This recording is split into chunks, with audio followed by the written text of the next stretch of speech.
Bienvenidos, fans of the hottest entertainment on the planet. Jaimé En Fuego here once more.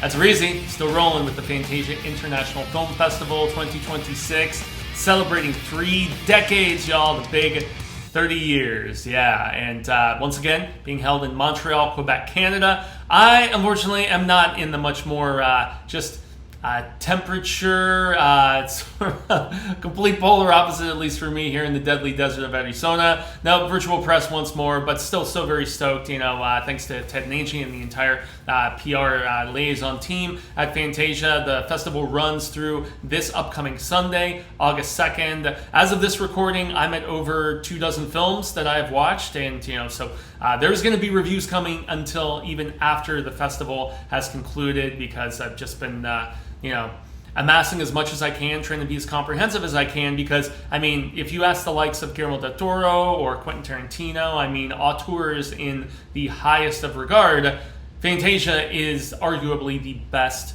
genre film festival on the planet that I mentioned earlier. And so what a diverse slate of programming, and this film was no exception to that. It is entitled Backstage Madness. And so I was immediately intrigued when I watched the trailer for this, because of just the framing device of the fact that you have a screenwriter, an aging screenwriter to be a little bit more specific, and he's a little disillusioned about the process. Everything is about profitability now, and making 5 to 6 times your budget back. And so he's much more like just in tune to the fact that this is a business now, as opposed to him actually getting to pour his heart and soul out artistically and really just make these characters and the storytelling what he wants it to be, because he's being micromanaged by what you can pretty much presume is the producer behind the film.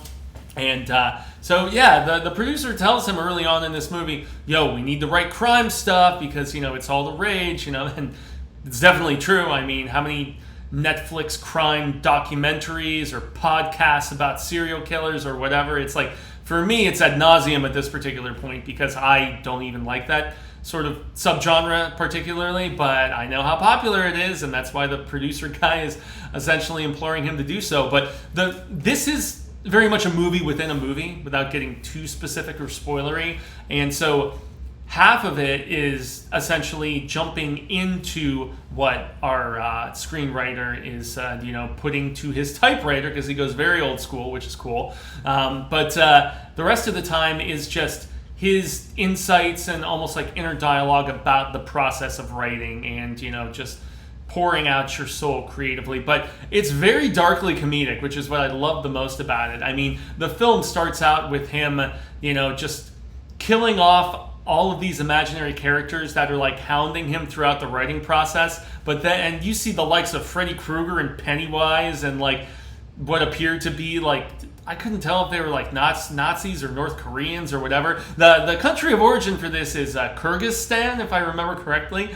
And so, all of these different like internal voices or characters all just clamoring for attention. And so he has that going on in his head. But then when we get to the opening credits, we go to this like, almost like, I don't know, demented, like, like polka dance hall sort of music, which is, it's not the first film from Kyrgyzstan where I've seen and listened to this sort of music being implemented into the score or whatever, but it's like a dance number with the screenwriter and all of those characters in his head, and it's like in this big, kind of dance number unison and whatnot. Very, very funny.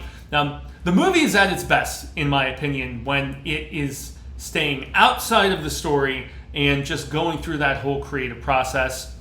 You have everybody trying to get into this movie, whether it's like people who work at the offices of this film production company, or whether it's investors coming on and wanting to get parts in the movie too, and the screenwriter being basically given a mandate of, you need to write them in, you need to write them in, you need to write them in. So all of that sort of inside baseball stuff is really, really funny, and it's when the film is at its best. And initially I wasn't sure if it was going to be a bunch of vignettes of different movies, because the first time we jump into his script, it's this wedding that's going down, and the bride goes bonkers and is just like absolutely beating the shit out of the groom with a myriad of different weapons and stuff, and it's so funny, and the ultra violence is over the top, and it's great, man. It's great. Then it kind of settles into a groove of an actual story.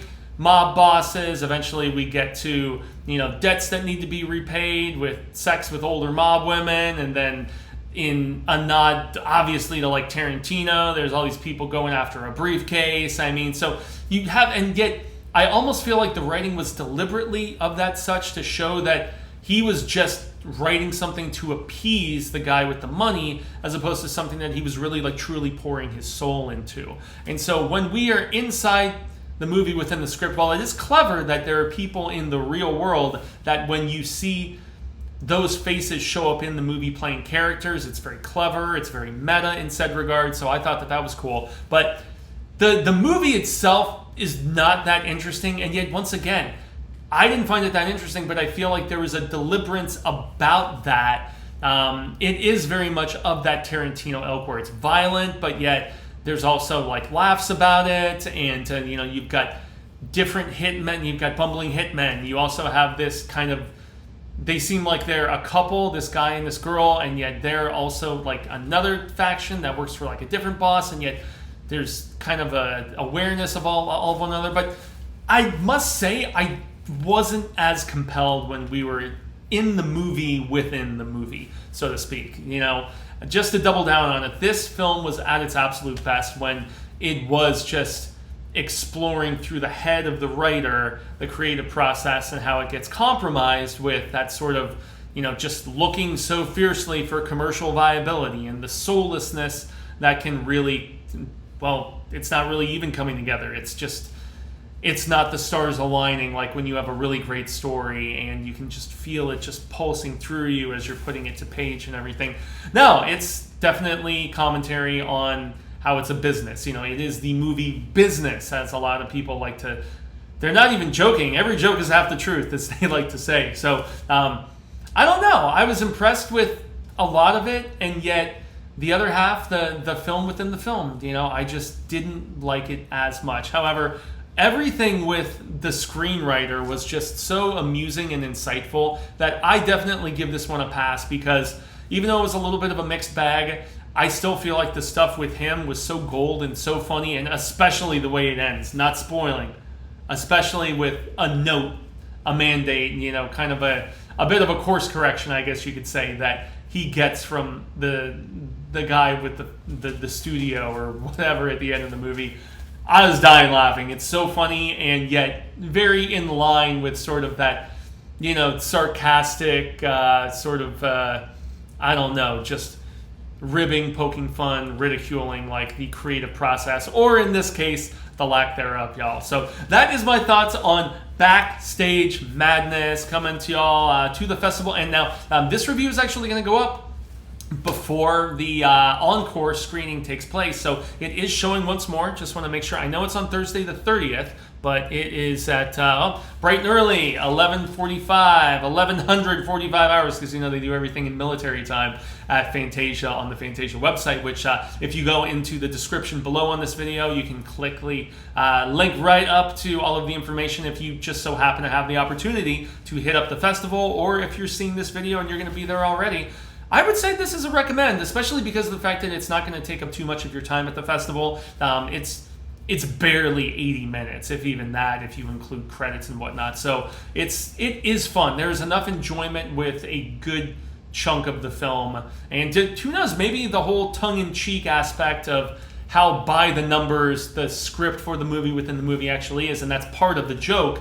I don't know, maybe you'll find some more amusement in it than I did, but yes, the film is incredibly strong and clever when it is focusing on the creative process and stepping out of the film.